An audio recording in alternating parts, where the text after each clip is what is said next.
So, ito na ang ating tinolang native na manok. Titikman na natin.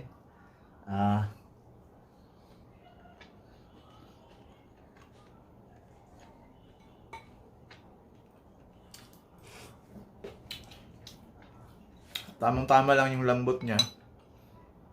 Sarap ng sabaw. Yung sabaw talaga yung pinaka-the best dito. Tamang-tama siya sa malamig na panahon.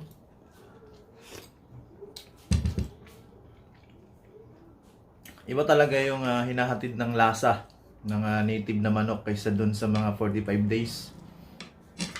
Kaya para sa akin, dito pa rin tayo sa native na manok. May papaya pa, malunggay.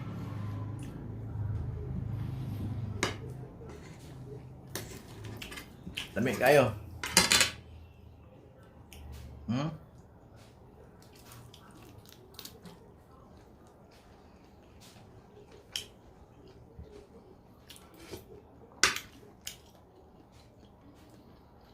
Sarap.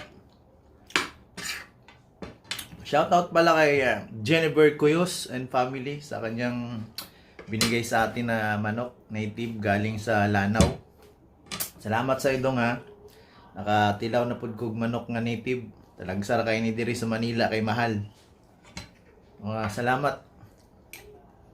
Kain tayo. So, yun yung ating video for today. Maraming salamat sa inyong panonood dyan.